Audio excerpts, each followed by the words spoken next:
또 이강인이 해결했네. 또 이강인이. 저도 기쁩니다.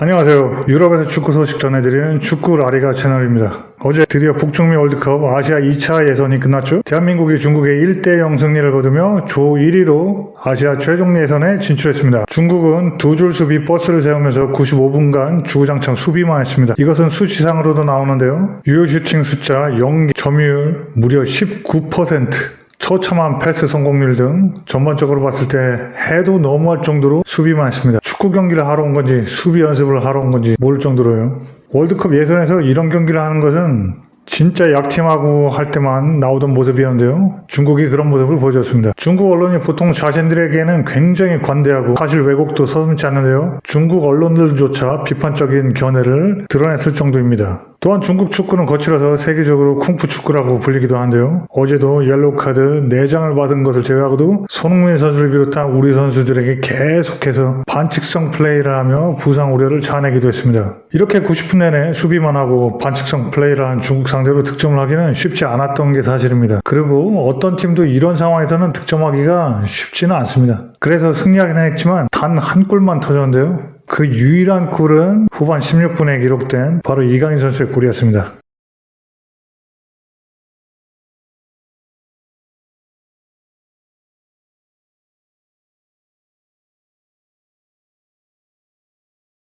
골 직전에 공격을 전개하는 키패스부터 시작해서 결승골까지 이강인 선수 자신 연출하고 각본 쓰고 직접 연기까지 한 거의 어떻게 보면 혼자 다 만든 수준의 골이었습니다. 물론 손흥민 선수의 멋진 왼쪽 측면 침투가 있었고 이강인 선수가 그걸 잘 포착해서 킬패스를 연결한 게 모든 것의 시발점이자 포인트였죠. 그걸 손흥민 선수가 뛰어들어가는 주민규 선수한테 패스를 연결했고 그게 흘러나와서 다시 이강인 선수가 결승골을 득점하게 됐죠. 과정도 굉장히 좋고 아름답고 수준 높은 골이었지만 여기서 가장 중요했던 거는 뭐니 해도 이강인 선수가 했던 첫 번째 로빙 패스, 그 로빙 패스가 가장 중요했습니다. 슈팅이 쉬웠다는 얘기는 아니지만 이 패스가 사실 슈팅보다 훨씬 어려운 고급 기술입니다. 일단 뛰어가는 선수를 눈으로 확인해야 되는 시야가 있어야 되고요. 두 번째는 볼의 속도와 방향, 두 가지가 정확해야 됩니다. 그리고 어떻게 보면 가장 중요한 건데요. 볼의 높이가 좋아야 됩니다. 너무 낮으면 상대 수비에 걸리고요. 너무 높으면 공이 느려집니다. 그리고 받는 우리 편 선수 입장에서 굉장히 불편한 패스가 됩니다. 그럼 적당히 띄우면 좋은데 적당히 띄우다 잘못하면 상대방 헤딩에 걸려서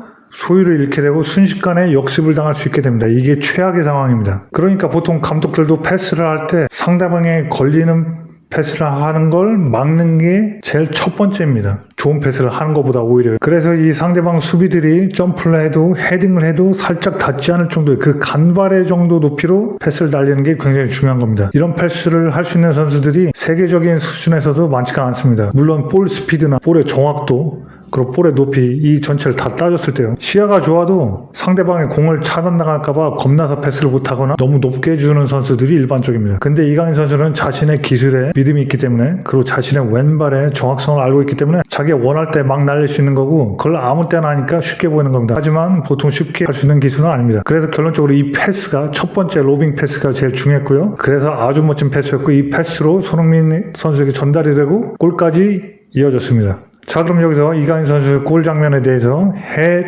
축구 팬들이 어떻게 반응하는지 한번 살펴보겠습니다. 자, 햄버거 사진부터 보시겠습니다. 웬 뜬금없는 햄버거냐고요? 자, 계정을 보시면 아시겠지만 발렌시아 구단, 발렌시아 팀의 계정입니다. 거기 이 발렌시아에서 뛰는 선수가 만든 햄버거인데요. 그 다음 내용을 보시죠. 이강인을 이 햄버거보다 싸게 팔았네요 라고 얘기하고 있습니다. 그러니까 이건 뭔 얘기냐면은 어떤 한 라리가 팀의 팬이 니들은 이렇게 잘하는 이강인을 이 햄버거보다도 싸게 팔았다고 놀리면서 조롱하고 있는 겁니다. 어제 올린 트윗인데 이강인 선수의 그 대표팀에서 연속골을 영상을 보고서 이렇게 발렌시아 팀을 조롱하려고 이렇게 다른 멘트 같습니다. 아무래도 발렌시아랑 라이벌인 팀의 팬이겠죠. 이 사람은 아주 재밌는 코멘트네요.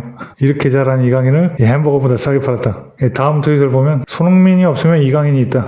그러니까 손흥민이 못하면 이강인이 하고 이강인이 못하면 손흥민이 한다. 이미 한국 대표팀의 기둥이 이강인하고 손흥민이다. 그런 얘기네요. 이 해외 팬은. 그 다음 내용을 보면 놀라운 손흥민과 이강인. 발에 공이 있는 모습이 정말 아름답습니다. 정말 세계적인 수준입니다. 월드 클래스. 그러니까 이 해외 팬이 보기에도 이강인하고 손흥민은 클래스가 달라 보인다. 그런 내용이죠. 다음 보면 강인은 세계 최고의 축구 스타 중 한 명이다. 탑스타, 탑스타. 세계적인 수준의 선수다. 그런 얘기죠. 또 다음 사람을 보면 이거는 일본인 같은데 이강인은 정말 한 클래스 레벨이 다르다. 그렇게 쓰고 있습니다. 그리고 손흥민도 특별하다. 그렇게 쓰고 있네요. 다음 내용 보면 이강인을 윙의 낭비, 중앙에서 공을 앞으로 밀고 지시하고 중앙에서 창조하는 데 사용될 수 있다. 그러니까 이강인이 오늘도 골도 사실 그 교체를 했어요. 교체한 다음에 이강인이 공격형 미드필더로 포지션을 바꿨거든요. 바꾸자마자 중앙에서 손흥민 선수의 킬패스 넣어주고 다시 달려 들어가서 골 기록했죠. 그러니까 이 사람도 정확하게 본 겁니다. 이강인이 중앙에서 볼을 앞으로 계속 보내고 지시도 내리고 뭔가 창조적인 역할을 중앙에서 할 수 있는데 왜 윙에다 박아놔서 시간을 그렇게 낭비했냐. 윙에다 안 놓고 중앙 공격형 미드필더에 뒀으면 게임도 훨씬 쉽게 풀리고 더 골도 많이 넣었을 거다. 그런 얘기입니다. 다음 보면 손흥민이 은퇴하면 이강인이 한국 축구를 이끌 것이라고 본다. 내 생각엔 이강인이 손흥민보다 더 크게 성장할 것 같다. 굉장한 극찬이네. 이 월드클래스 손흥민보다 이강인의 잠재력은 더 높다. 이 팬은 그렇게 보고 있습니다. 굉장한 극찬입니다. 또 다른 짤막한 내용, 워터볼러. 정말 대단한 선수다. 아주 짧고 굵은 반응이네요. 또 다음 보면 첫 번째 경기만큼 흥미롭지는 않지만 아무튼 승리는 여전히 승리다.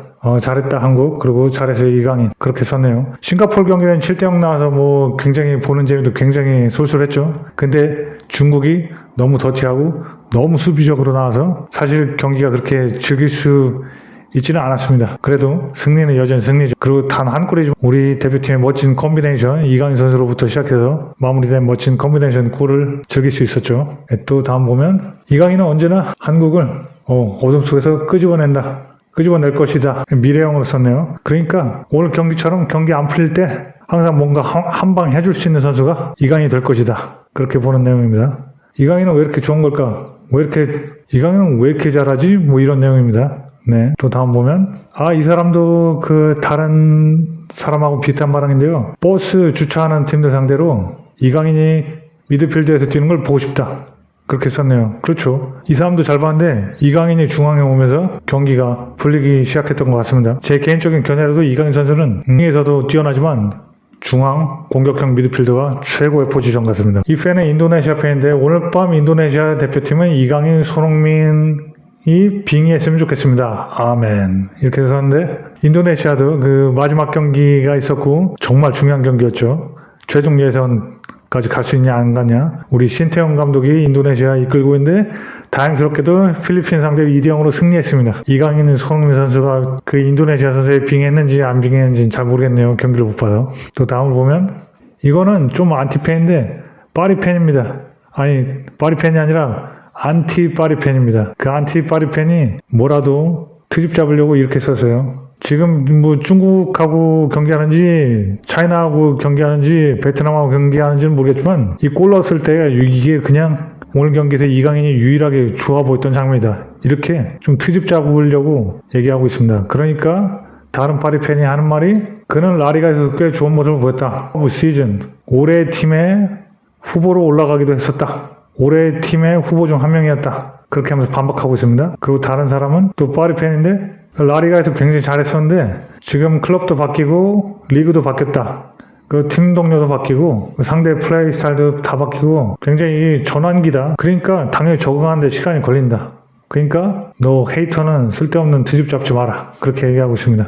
근데 뭐 초퇴 공격 포인트 10개나 기록했고 아시안컵도 다녀왔는데도 그 정도입니다. 그 정도면 굉장히 성공적인 초퇴였고 이런 괜히 트집 잡으려고 하는 안티 팬들, 헤이터들은 상대해 줄 필요가 없습니다. 다음 또 파리 팬을 보면은 여기에서도 여기 파리에서도 이렇게 골 넣는 걸 보고 싶다. 그는 잠재력이 어마어마하다. 그런 얘기를 하네요. 이 사람 또 짧게 그냥 이강인 했다. 뭐 놀랄 일도 아니다. 이강인 클래스 생각하면 그런 내용입니다.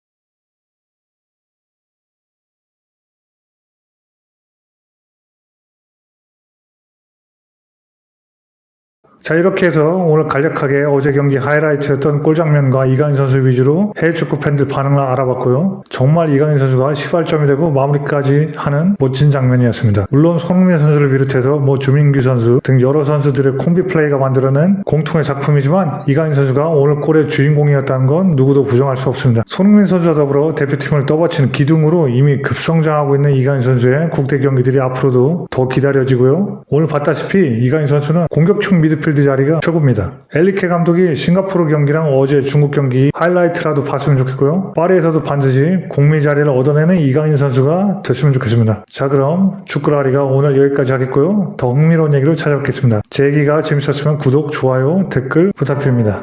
그럼 금방 또 만나뵙겠습니다. 그럼 안녕. Hasta luego.